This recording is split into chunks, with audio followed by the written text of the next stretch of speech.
15,000 miles per hour. The interim cryogenic propulsion stage is a 45-foot tall upper stage that offers Orion nearly 25,000 pounds of thrust. Performing two separate burns, the ICPS will first raise Orion's orbit and then, later, propel it out on a trajectory to the moon. The ICPS is powered by a single RL-10 engine that will perform these two burns. This storied engine has propelled robotic missions to every planet in the solar system, including Voyager 1 and Voyager 2, the first space probes to reach interstellar space. Orion's service module, provided by the European Space Agency, is the powerhouse that fuels and propels Orion in space.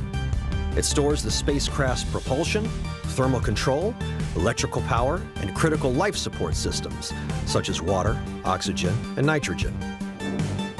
Orion's crew module is the pressurized segment of the spacecraft, where future crews will live and work on journeys to the moon. Capable of accommodating 4 crew members for up to 21 days, this capsule includes state-of-the-art avionics, innovative crew systems, and the largest heat shield of its kind for entry back into the Earth's atmosphere.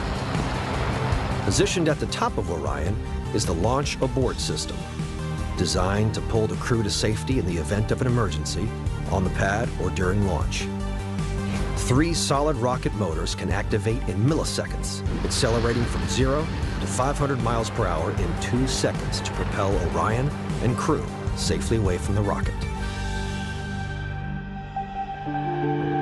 Now fully assembled, Artemis 1 stands at 322 feet. Artemis is no longer a series of separate parts and programs. United together, this is the first of Artemis's arrows, capable of ushering in the next chapter of human lunar exploration. Only together, this mighty system represents all that is possible, all that we are capable of when united around a stunning vision, with each component playing its part in a grander effort. We, the people of NASA and our partners, we, the people of the Artemis generation, all around this beautiful world, will bear witness to what we are capable of. Together, we are going back to the moon.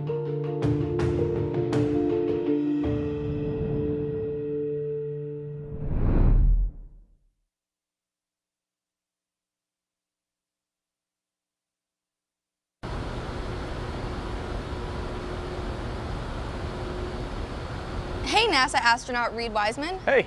Do you think you have a few minutes to answer everything about living in space? I got all the time in the world. Awesome. Well, where are we? We are in the Space Vehicle Mock-Up Facility. It's a gigantic building at the Johnson Space Center in Houston, Texas. And this is where astronauts spend the bulk of their time training for spaceflight. Is this the window where you took all of those really cool pictures of Earth? This is the cupola. It's a series of 7 windows that look down on the Earth. Nice. How big is the International Space Station? They say it's about the size of a 5-bedroom house. It's kind of hard for me to conceptualize. In reality, it's just really narrow and really long. How long did you have to train before going to the ISS? About 5 years. And how many total days have you spent in space? 165. What's the record? Jeff Williams, he has the US record, 534 days in space. But Russian cosmonaut Gennady Padalka, almost 1,000. Wow. What's a groundbreaking experiment that you completed aboard the ISS? I survived. I heard you age faster in space. Maybe a little bit. Is there a maximum height or age that you have to be to become an astronaut? We used to have restrictions on that, but now it's pretty much come one, come all. Is there Wi-Fi? There is, but it's not as good as it is on Earth. How do you get in contact with people on the ground?